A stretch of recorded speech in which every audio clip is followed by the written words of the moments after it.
kami juga menikmati waktu di mana kami bersujud menyembah, beribadah kepada Tuhan.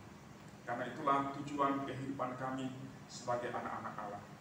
Karena itu ya Tuhan, biarlah kiranya pagi ini ketika kami membaca, merenungkan firman-Mu, Engkau mengajar kami dan menyatakan diri-Mu melalui firman Tuhan yang akan kami renungkan pagi ini. Sehingga setiap kami semakin dibawa mengenal Tuhan, semakin mengerti Tuhan dalam hidup kami yang terbatas ini. Terima kasih Bapa, singkapkanlah rahasia firman Allah bagi kami semua. Dan berkatilah, pakailah hamba-Mu juga yang menyampaikan firman dengan segala kekurangan keterbatasannya, layakanlah ya Tuhan. Biarlah kiranya Engkau menyempurnakan setiap perkataan yang disampaikan melalui hamba-Mu. Terpujilah Tuhan, kami siapkan hati kami untuk mendengar firman Tuhan. Demi nama Tuhan Yesus Kristus kami berdoa. Amin. Shalom Bapak Ibu Saudara dikasih Tuhan. Ya, puji Tuhan walaupun suasana kurang nyaman ya, karena mati lampu. Biasa kita dalam ruangan yang ber-AC, tapi hari ini kita harus menikmati AC yang alami begitu ya, AC yang asli ya, yang akan datang dari luar. Ya, tapi bersyukur karena ada waktu kesempatan yang baik bagi kita untuk tetap bisa datang beribadah kepada Tuhan. Mari bersama-sama kita akan merenungkan firman Tuhan. Kita membaca terlebih dahulu firman Tuhan sebagai dasar perenungan kita dari Keluaran pasal yang ketiga, ayat 13 sampai dengan ayat yang ke-15. Keluaran pasal 3 ayat 13 sampai dengan 15. Mari kita baca firman Tuhan ini secara bersama-sama, pelan-pelan saja. Kita baca, kita hayati setiap kata di dalam firman. Ya. Keluaran 3 ayat 13 sampai dengan 15. Mari kita baca firman Tuhan bersama. Demikian bunyi firman Tuhan, 1, 2, ya. Lalu Musa berkata kepada Allah, tetapi apabila aku mendapatkan orang Israel dan berkata kepada mereka, Allah nenek moyangmu telah mengutus aku kepadamu, dan mereka bertanya kepadaku, bagaimana tentang namanya? Apakah yang harus kujawab kepada mereka? Firman Allah kepada Musa, aku adalah aku. Lagi firman-Nya, beginilah kau katakan kepada orang Israel itu, akulah aku, telah mengutus aku kepadamu.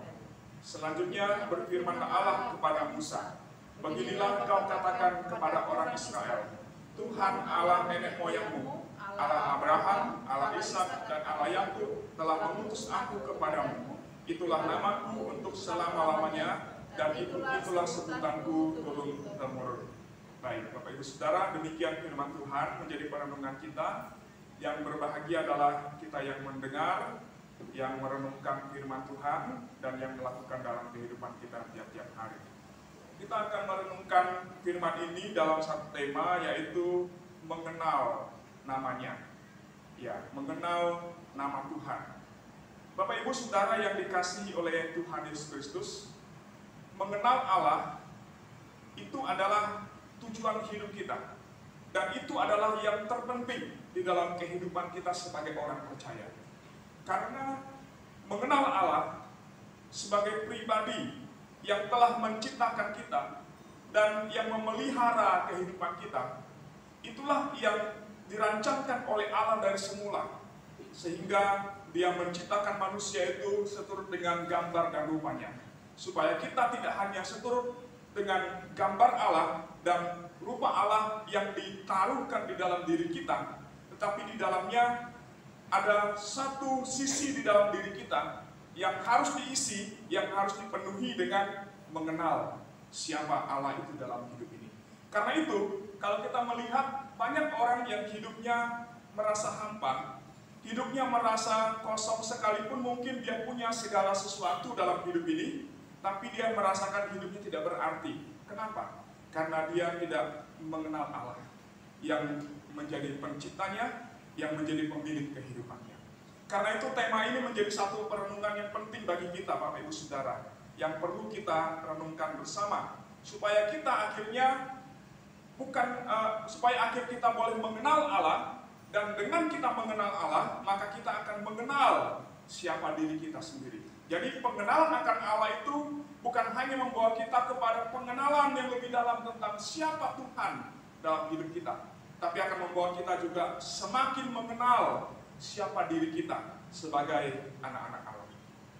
William Shakespeare dalam drama Romeo and Juliet, ya, ada satu perkataan dari Juliet yang terkenal sampai dengan hari ini yang sering dikutip.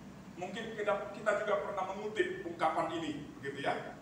Karena kita tahu cerita dari Romeo dan Juliet itu adalah mereka berasal dari dua latar belakang, dua keluarga besar di Inggris yang saling bermusuhan satu dengan yang lainnya. Tapi mereka saling jatuh cinta, tapi hubungan mereka dibentak oleh keluarga karena menganggap hubungan itu akan merusak nama baik keluarga. Maka Juliet karena cintanya kepada Romeo, lalu kemudian berkata, what in a name that which we call a rose by any other name will smell as sweet. Artinya apa, Bapak Ibu Saudara? Agak terpaksa dikit ya. Lidahnya agak kaku gitu ngomongnya ya. Artinya apa? Dia berkata, apalah arti sebuah nama? Ya, bagaimanapun kita menyebut sebuah bunga mawar dengan nama yang lain, tapi wanginya akan tetap sama. Tapi Ibu Saudara dikasih Tuhan, ini adalah satu pernyataan yang mungkin sering kita kutip, sehingga kita berkata, apalah arti sebuah nama? Bukan berarti bahwa menyepelekan arti nama itu sendiri, tapi kadang ungkapan ini juga bisa mengandung pengertian yang seperti itu.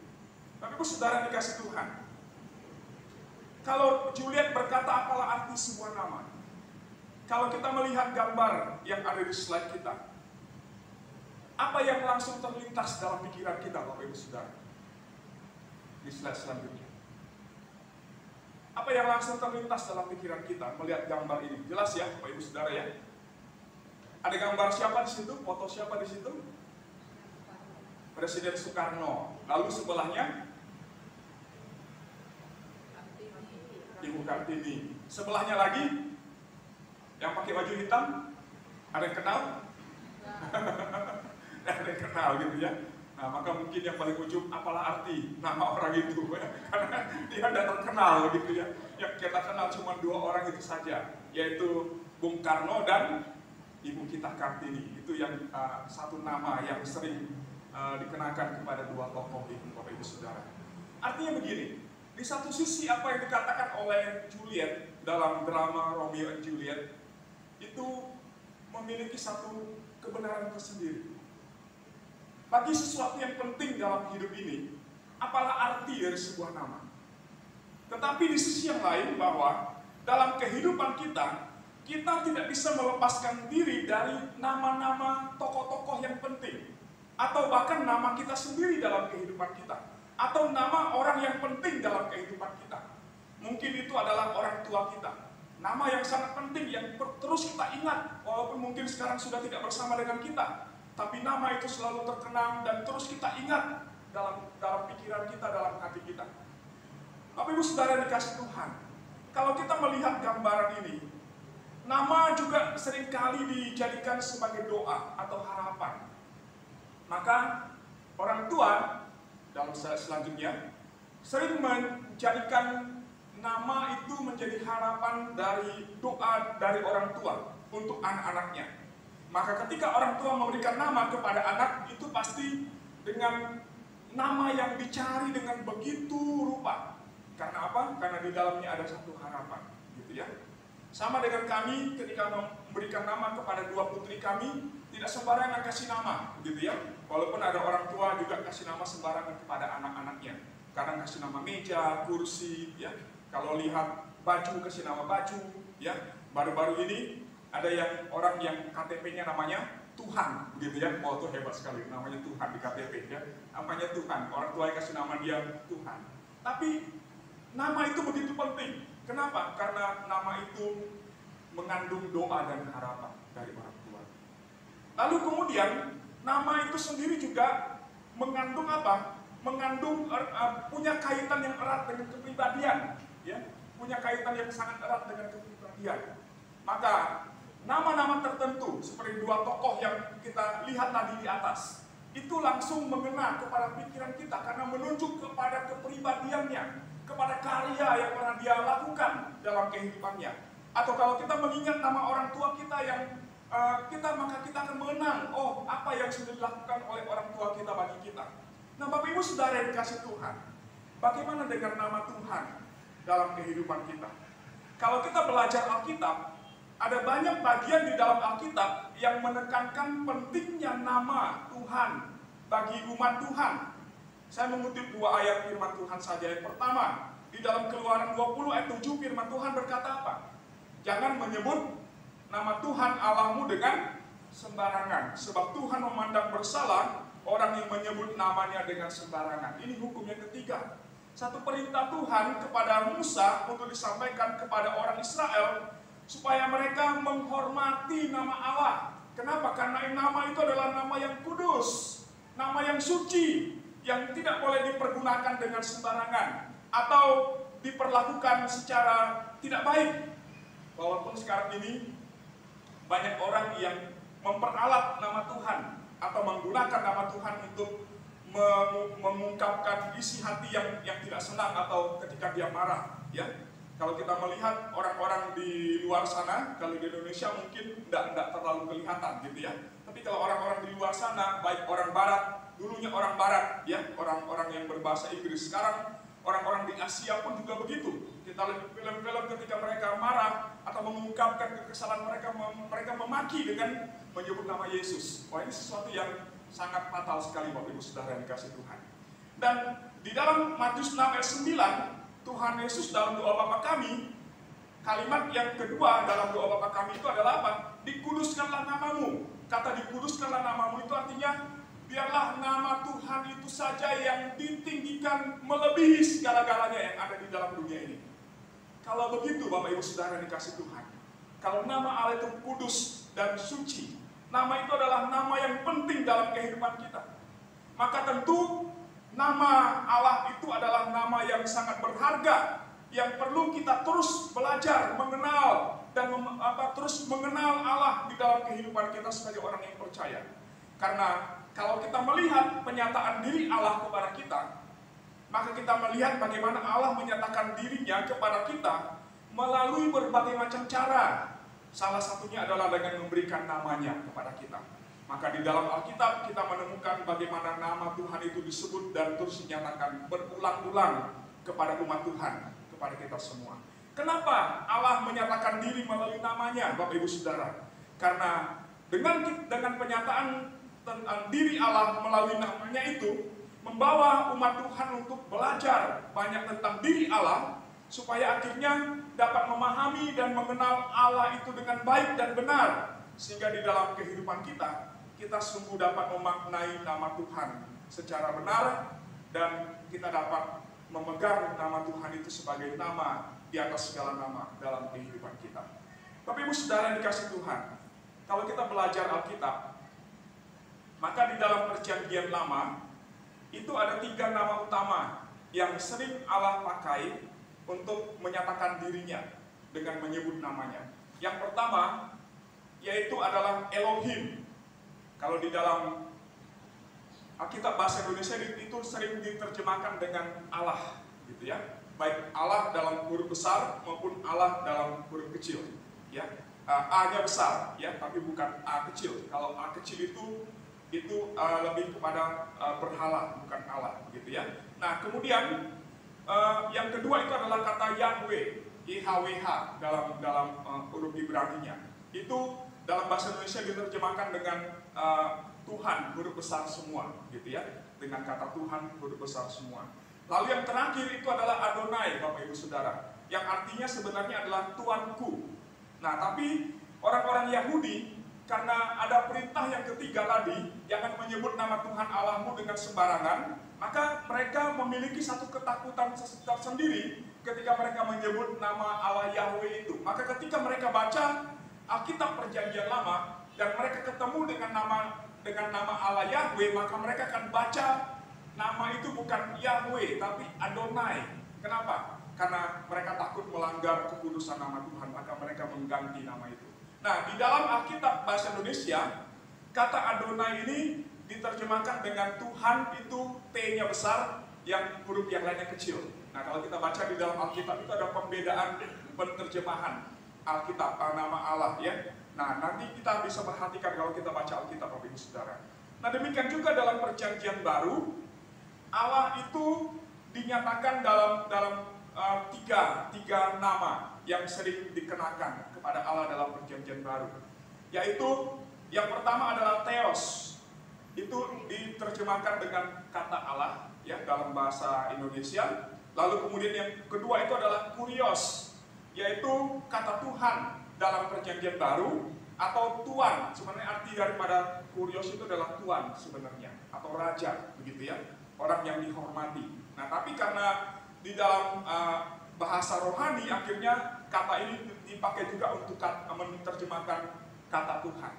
Lalu yang terakhir bahwa Allah juga menerjemahkan namanya menyatakan namanya kepada kita dalam nama Allah Tritunggal, yaitu Bapa, Anak, dan Roh Kudus. Nah, Bapak Ibu Saudara dikasih Tuhan, di dalam Alkitab Perjanjian Lama dan Perjanjian Baru itu tidak hanya tiga nama utama itu saja, tiga Perjanjian Lama, tiga Perjanjian Baru, tapi ada banyak juga nama gabungan atau nama-nama sebutan yang menjelaskan secara deskriptif tentang Allah itu sendiri. Dan ini kurang lebih dalam Perjanjian Lama itu ada sekitar 80 nama gabungan atau sebutan-sebutan deskriptif yang ditujukan kepada Allah untuk menyatakan diri Allah. Nah, sedangkan dalam Perjanjian Baru juga sama dengan Perjanjian Lama, hanya memang belum diketahui secara pasti berapa banyak jumlahnya, Bapak Ibu Saudara. Nah, perbedaannya adalah apa? Kalau dalam Perjanjian Lama itu pakai bahasa Ibrani, sedangkan dalam Perjanjian Baru itu menggunakan bahasa Yunani. Karena bahasa Alkitab kita ada tiga, yaitu bahasa Ibrani itu digunakan dalam Perjanjian Lama, lalu bahasa Aram itu digunakan sebagian dalam Perjanjian Lama dan sebagian kecil dalam Perjanjian Baru, dan yang terakhir itu adalah bahasa Yunani untuk Perjanjian Baru. Nah, Bapak Ibu Saudara yang dikasihi Tuhan, pertanyaan bagi kita adalah dengan sekian banyak nama yang disebutkan di dalam Alkitab, ya, mengapa Allah perlu memperkenalkan dirinya dengan banyak nama tersebut? Kenapa itu menjadi sesuatu yang penting ketika kita membaca firman Tuhan dari sekian banyak nama yang disebutkan dinyatakan kepada kita? Nah, Bapak Ibu Saudara yang dikasihi Tuhan, berbagai nama dan gelar dan sebutan deskriptif yang dikenakan kepada Allah itu sekaligus bukan hanya sekedar penyataan nama saja kepada umat Tuhan, kepada kita yang membaca firman Tuhan, tetapi nama-nama itu sendiri juga menjelaskan secara dalam tentang sifat, hakikat, dan juga karya-karya Allah di dalam kehidupan kita.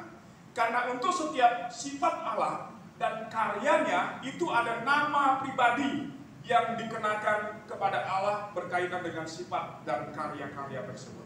Nah, sehingga dengan demikian, pertanyaan yang kedua adalah mengapa kita perlu belajar nama-nama Allah, Bapak Ibu Saudara?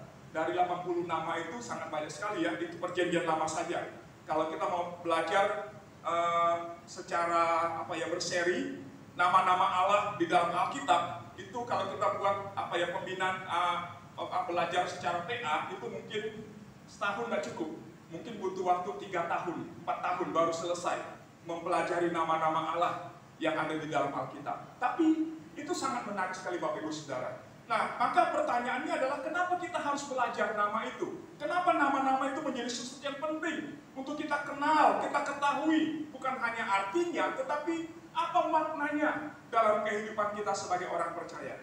Maka dari bagian firman Tuhan ini ada 5 alasan kenapa belajar mengenal Allah dengan mengenal namanya itu menjadi sesuatu yang penting bagi hidup kita secara pribadi, untuk pertumbuhan iman kita dan supaya kita mendapatkan kekuatan iman dalam hidup kita sebagai orang percaya. Yang pertama, Bapak Ibu Saudara, alasan yang pertama karena dengan belajar nama Allah, kita akan mengenal karakter dan sifat-sifat Allah secara mendalam. Karena Allah, kenapa? Karena penyataan diri Allah dalam hidup kita itu dinyatakan tidak hanya melalui perkataannya, tetapi juga dengan namanya. Dengan kita kenal nama Allah, maka apa? Kita akan juga mengenal bagaimana sifat Allah itu sesungguhnya. bagaimana karakter Allah yang sesungguhnya bagi hidup kita sebagai orang yang percaya. Kalau dalam Alkitab, kita sering menemukan Allah itu dia disebut sebagai pencipta. Dia adalah hakim. Dia juga adalah juru selamat. Dia adalah Allah yang memelihara kehidupan kita. Nah, ketika karya-karya Allah dan sifat-sifat Allah ini dinyatakan di dalam dirinya kepada kita, maka ketika kita merenungkan nama-nama tersebut, kita akan dapat lebih mengerti sifat dan karyanya yang begitu dalam kehidupan kita secara pribadi. Sebagai contoh, Bapak Ibu Saudara yang dikasih Tuhan, sesuai dengan gambarnya itu ya, bahwa Tuhan adalah gembalaku. Siapa yang menyebut Tuhan adalah gembalaku? Bapak Ibu ingat? Daud, ya, dalam Mazmur pasal 23. Jangan lupa ya, Mazmur yang paling terkenal. Tuhan adalah gembalaku. Kalau kita baca Mazmur 23 itu, Bapak Ibu Saudara, Daud tidak hanya sekedar menyebut Tuhan adalah gembalaku. Dia tidak hanya sekedar menyebut nama Allah sebagai gembala. Tapi bagaimana dia mendeskripsikan, menjelaskan sifat dari sang gembala yang agung itu, dan bagaimana karyanya dalam kehidupan Daud secara pribadi yang menggambarkan diri Allah bagi Daud dalam hidupnya melalui nama Allah sebagai gembala, nama Tuhan sebagai gembalanya. Nah, Bapak Ibu Saudara yang dikasih Tuhan, maka dengan kita belajar, memahami, mengenal nama Allah, kita akan dibawa untuk semakin dalam mengerti tentang siapa Allah itu bagi kita. Siapa Allah itu, siapa Tuhan itu dalam kehidupan kita. Dan mengapa kita percaya kepadanya. Kita akan semakin dibawa untuk akhirnya memahami, oh betapa luar biasanya Tuhan. Sifatnya, bukan hanya sifatnya, tapi juga karyanya yang besar, karyanya yang agung di dalam kehidupan kita. Lalu yang kedua, Bapak Ibu Saudara, memahami nama Allah, mengenal nama Allah, itu juga akan menolong kita untuk dapat memahami hubungan antara kita dengan Allah yang berbeda, yang beragam itu. Ya. Maka tadi saya katakan dalam bagian pertama bahwa Allah itu adalah pencipta. Berarti berbicara tentang apa? Dia adalah pencipta, kita adalah ciptaannya. Dia adalah hakim. Artinya apa?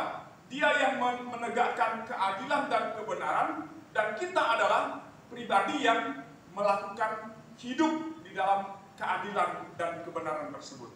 Kalau dia adalah juru selamat kita, maka apa? Kita adalah orang-orang yang diselamatkan oleh Allah, dan seterusnya. Maka Bapak Ibu Saudara yang dikasih Tuhan, nama Allah itu memiliki arti yang lebih dalam bagi kita pada saat kita mempunyai hubungan yang baru atau hubungan yang berkembang dengan dirinya.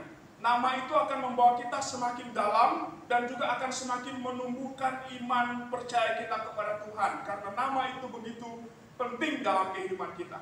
Sebagai contoh saya angkat di sini adalah Abraham. Abraham merupakan salah satu tokoh di dalam Alkitab yang banyak menerima penyataan nama Allah kepadanya, kepada dirinya secara pribadi. Kalau dicatat dalam Alkitab, dalam kitab Kejadian, maka kurang lebih ada sekitar 5 nama Allah yang diperkenalkan oleh Allah kepada Abraham. Yang pertama adalah ketika Allah memanggil Abraham untuk keluar dari negeri nenek moyangnya, lalu pergi ke tanah yang diberikan Tuhan kepadanya. Tuhan memperkenalkan dirinya dengan nama Yahweh. Kenapa? Karena di situ Tuhan menggunakan nama pribadinya, nama penting Allah, ya, nama yang penting dari Allah, nama Yahweh kepada Abraham, karena berbicara tentang janji, bahwa Tuhan yang berjanji, Tuhan juga adalah Allah yang menepati janjinya. Bahwa Tuhan yang berjanji kepada Abraham itu bukan Tuhan yang dibuat oleh manusia, atau bukan Tuhan yang dipikir oleh manusia, tetapi dia adalah Tuhan yang ada dengan sendirinya, yang juga menyatakan diri kepada Musa yang kita baca tadi dalam Keluaran 3 ayat 13 sampai dengan 15. Ketika Musa bertanya kepada Tuhan, Tuhan, kalau aku pergi kepada orang Israel, lalu menyebut engkau mengutus aku kepada mereka, maka nama apa yang harus aku berikan kepada mereka? Maka Tuhan menyebut namanya dengan menggunakan kata aku adalah aku. Itu dari kata Ibrani haya, satu kata Bapak Ibu Saudara dalam teks Ibrani, tapi dalam bahasa Indonesia jadi 3 kata. Aku adalah aku. Dalam teks Ibrani adalah satu kata, haya. Artinya apa? Aku adalah yang ada sejak semula, yang ada dengan sendirinya, dan itulah aku. Itu arti daripada kata haya itu.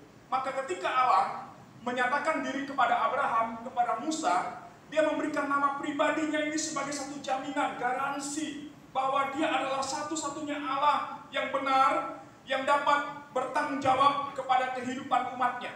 Maka dia memberikan nama Yahweh.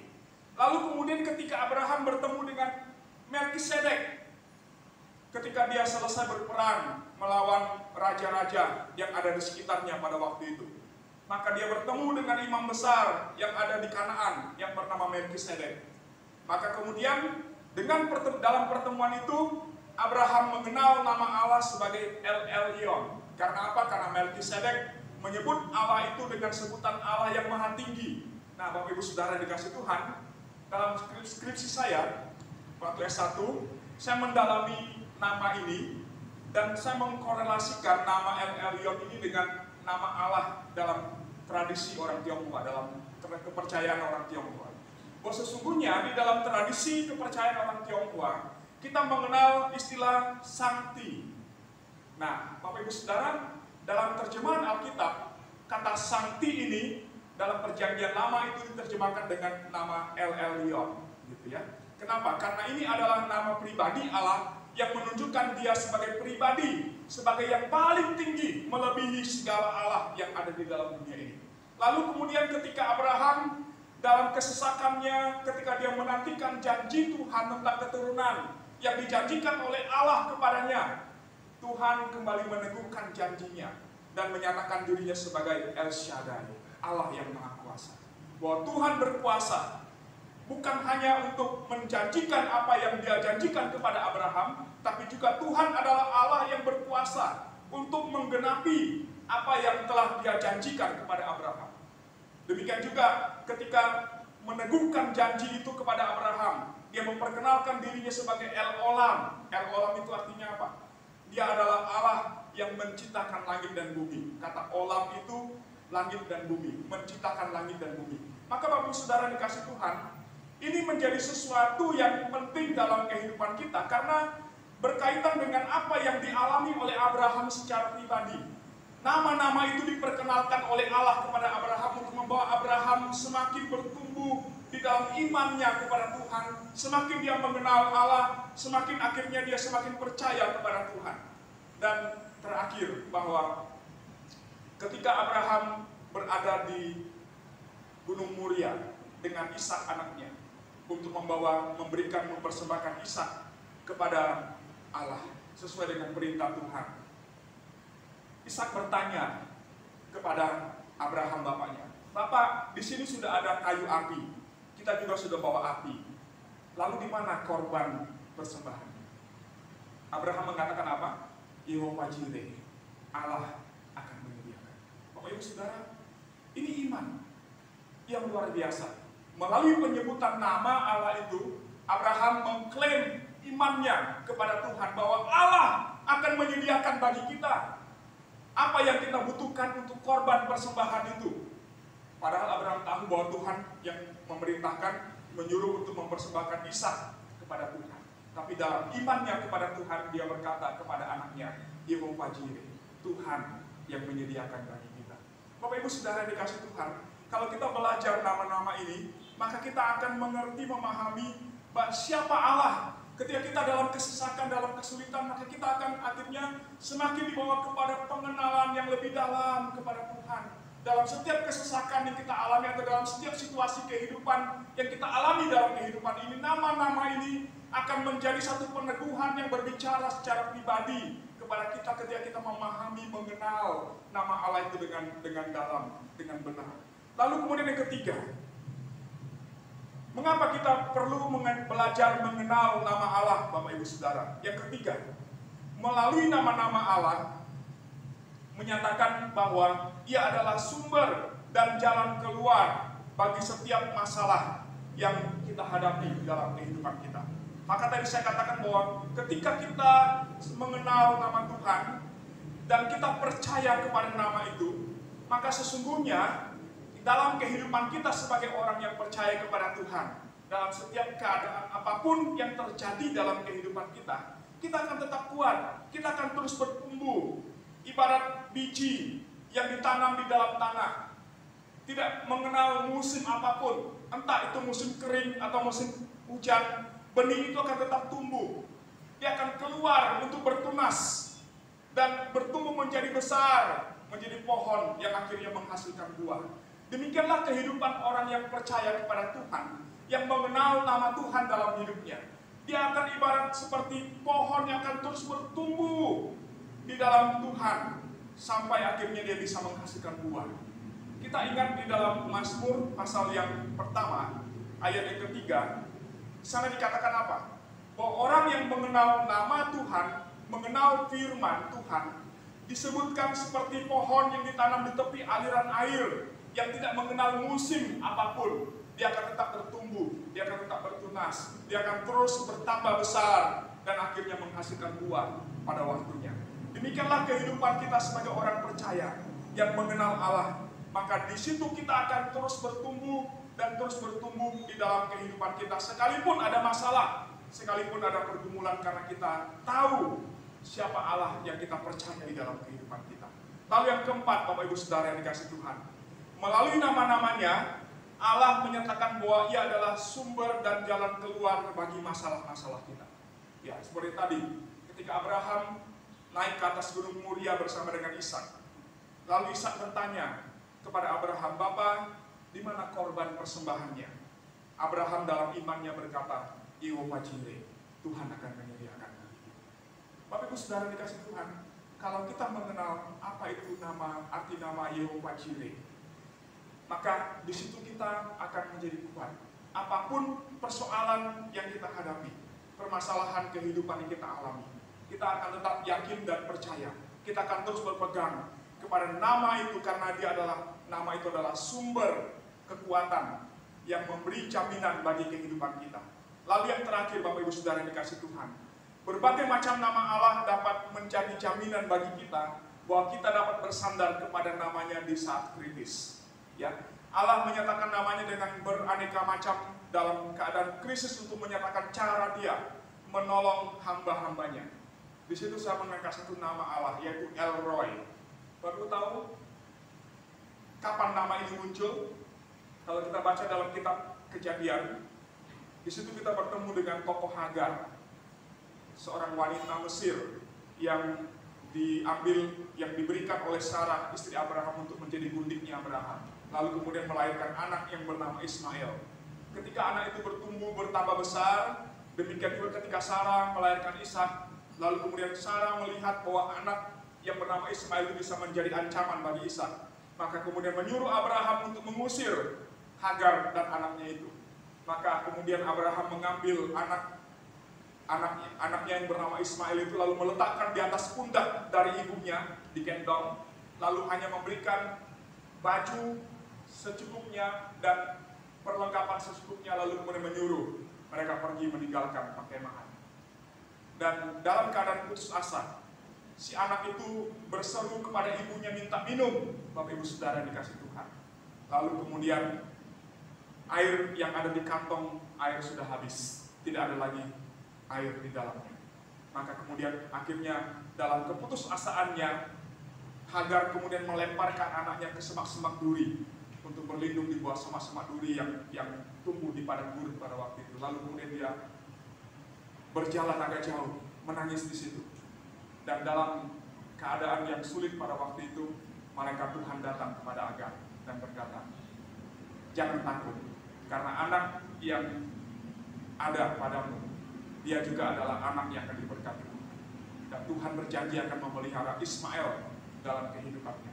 Dan seketika itu juga Tuhan buka mata Hagar, sehingga dia bisa melihat apa? Di depannya ada sumur yang disediakan Tuhan baginya, sehingga dia bisa ambil air dan memberi Ismail anaknya itu bisa minum, dan akhirnya anak itu selamat. Sebelumnya dia tidak lihat itu, Bapak Ibu Saudara. Tidak ada sumur di situ, tapi Tuhan menyediakan sumur itu. Maka kemudian dia menyebut tempat itu dan sumur itu dia beri nama Lahai Roi, El Roi. Kenapa?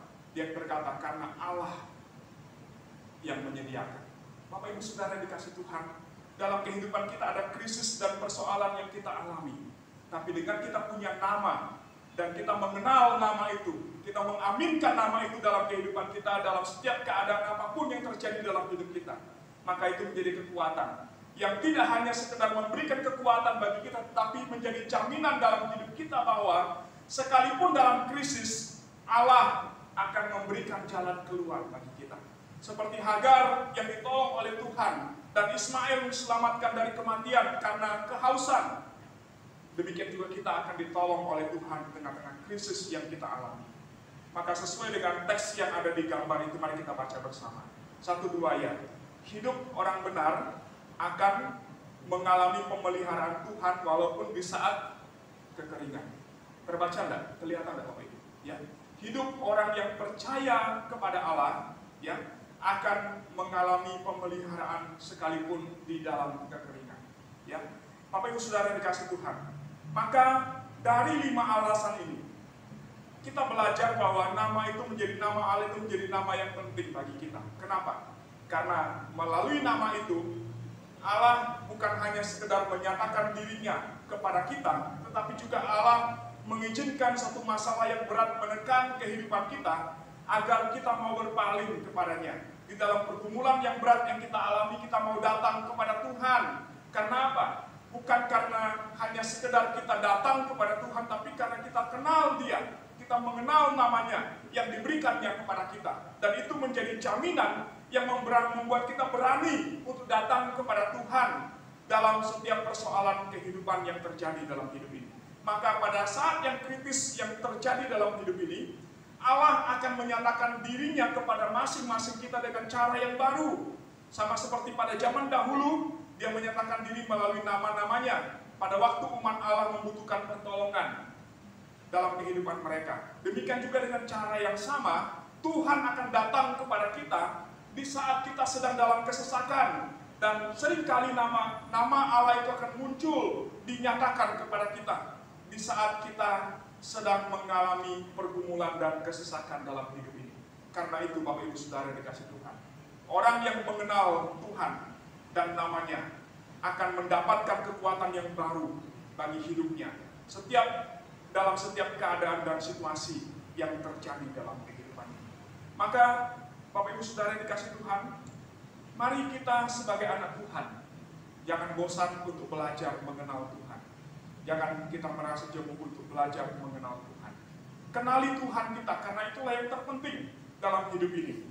Dengan kita mengenal namanya, maka di situ ada kekuatan yang baru, sumber pemeliharaan Allah yang tidak akan habis diberikan, dicurahkan dalam kehidupan kita. Karena itu mari kita belajar untuk mengenal nama Tuhan dalam hidup kita. Ada banyak nama Allah, tapi nama-nama itu bukan cuma sekedar nama. Maka ketika Shakespeare berkata, apalah arti sebuah nama? Dari pembelajaran ini kita belajar bahwa nama itu penting. Terlebih nama Allah, itu adalah nama yang sangat penting dalam hidup kita, yang harus kita belajar, kita kenal, dan kita pegang dalam kehidupan kita sebagai umatnya. Kiranya Tuhan menolong kita semuanya dan memberikan kepada kita semangat untuk belajar mengenal Tuhan, belajar mengenal namanya, dan belajar untuk mengaplikasikan setiap nama itu di dalam kehidupan kita sebagai orang yang percaya. Mari kita bersatu dalam doa. Tuhan, terima kasih untuk firman-Mu yang boleh kami renungkan hari ini. Biarlah kiranya Tuhan menolong kami untuk memahami, mengerti rahasia Allah yang Kau nyatakan kepada kami melalui nama-Mu yang Kau beri kepada kami Tuhan. Karena nama-Mu adalah nama di atas segala nama. Nama Yesus adalah nama yang Tuhan berikan kepada kami, yang mengatasi segala nama yang ada di dalam dunia ini. Maka Tuhan,